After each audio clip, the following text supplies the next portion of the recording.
What if every time you remembered something, you erased a little piece of it? Not all at once, just a little. The way a photograph fades if you leave it in the sun. The way a favorite shirt thins at the elbows from being worn too much.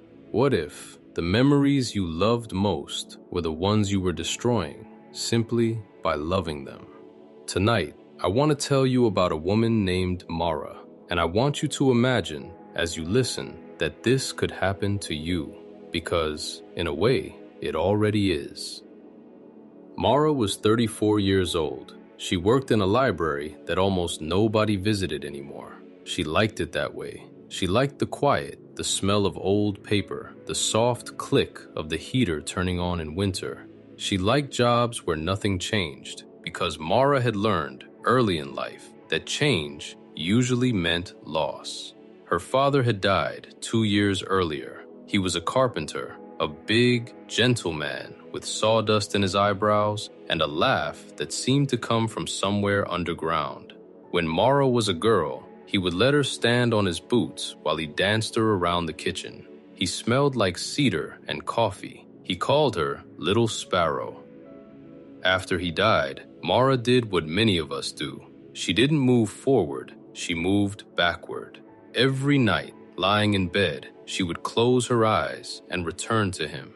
The kitchen, the boots, the cedar. She replayed his voice like a song she was afraid of forgetting. And then, one October night, something impossible happened. She closed her eyes, reached for the memory of the kitchen, and instead of remembering it, she was in it.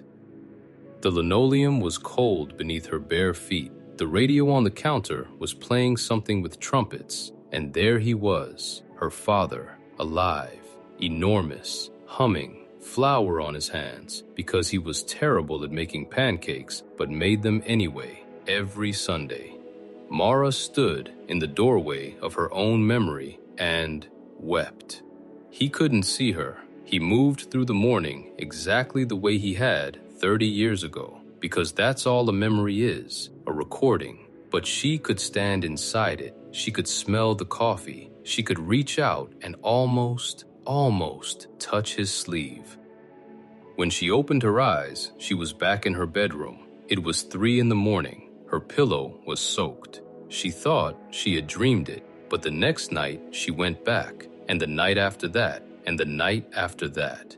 She learned the rules, the way you learn any impossible thing, slowly, then all at once. She could enter any memory she owned. She could stay as long as she wanted. Time outside barely moved. Mara had been given a door, and she walked through it every single night.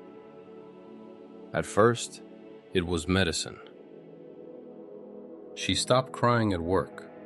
Her coworkers said she seemed lighter. She smiled at strangers again. Grief counselors talk about continuing bonds, the healthy ways we stay connected to the people we've lost. Mara thought she had found the ultimate version of it. Why mourn someone when you can simply visit? She went to her 10th birthday party. She went to the day he taught her to drive. Both of them so hard in a church parking lot that she stalled the truck 4 times. She went to ordinary Tuesdays, which she discovered were the best ones. The memories where nothing happened at all, just her father reading the newspaper, breathing, existing. But here's the thing about doors. You never notice what leaks out while you're walking through them. It was the pancakes first. One night, standing in the Sunday kitchen, Mara realized the radio had gone silent. Not off, silent. The little dial still glowed, but the trumpets were gone, like someone had erased the sound and left the shape. The next visit, the flour on his hands was missing. Then the smell of cedar. Then, and this is the part that made her sit up in bed, heart pounding. One night, her father turned toward the window, and his face was slightly blurred. like a photo taken with an unsteady hand. Mara did what any of us would do. She panicked, and she went back more. She visited the kitchen every night now, trying to memorize him, trying to hold every detail in place through sheer force of attention. But it was like gripping sand. The tighter she held, the faster it slipped. The memory of his laugh became a memory of having heard his laugh. The dancing on his boots became a fact instead of a feeling. She was wearing him out. The way a song loses its magic when you play it 100 times. The way a word stops meaning anything when you repeat it too often. Sparrow, sparrow, sparrow.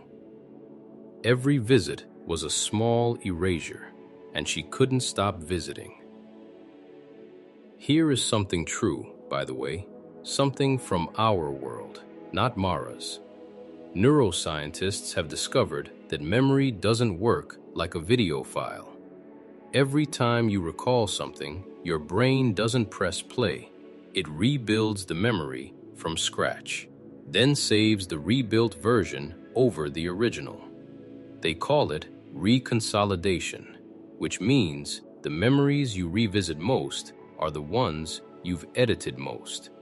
The moment you remember most clearly, you may be remembering your memory of a memory of a memory. Mara's impossible door wasn't impossible at all.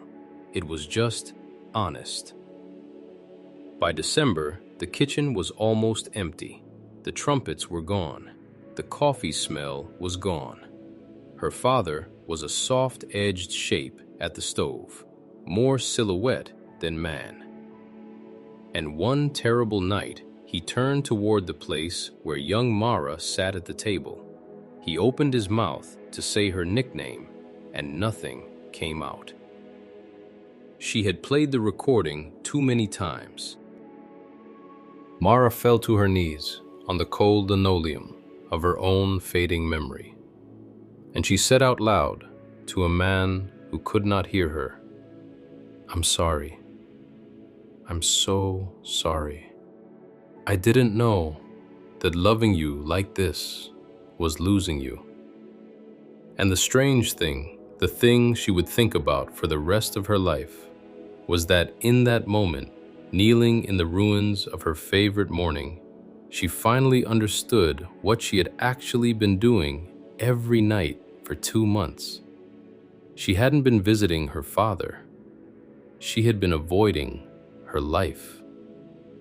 Every hour in the kitchen was an hour not spent in the world where he was gone, the only world where she could actually grow and hurt and heal. She had been using the past as an anesthetic, and anesthetics work. That's the trap. They work right up until you realize you've been asleep for years. Mara made a decision that night, maybe the hardest one of her life. She stood up. She looked at the blurred shape of her father one last time, the flowerless hands, the silent radio, the fading light, and she said, "Thank you. Not goodbye. Thank you." Then she walked out of the kitchen, opened her eyes in her dark bedroom, and never went back. Not because she stopped loving him, because she finally understood the difference between keeping someone and carrying them. Keeping is a closed fist. Carrying is an open hand. Something unexpected happened in the months that followed. The memories she had never visited, the ones she'd left alone, untouched, unplayed, those stayed vivid, pristine. A fishing trip she'd forgotten about surfaced one afternoon, complete, perfect. The lake so real she could feel the sunburn. It had survived precisely because she hadn't handled it. And the kitchen? The kitchen never came back. Not the details, anyway. But here's what did. One Sunday morning, without planning to, Mara made pancakes. Badly, lumpy, burnt at the edges, exactly like his. Standing there in her own kitchen, flour on her own hands, humming to her own radio, she felt him, not as a recording, but as a rhythm. Something she didn't have to remember because it had become something she did. Maybe that's where the people we lose actually live, not in the memories we guard, in the gestures we inherit. So tonight, as you lie there with your eyes closed, let me leave you with the question Mara left me with. We all have a kitchen, a voice we replay, a morning we return to when the present hurts too much. And the question is not whether you should remember, you should.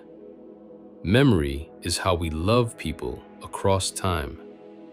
The question is quieter than that. When you go back, are you visiting or are you hiding? Because somewhere out there, in the life you're not living while your eyes are closed, someone is waiting to stand on your boots and dance. Sleep well, and I'll see you tomorrow night.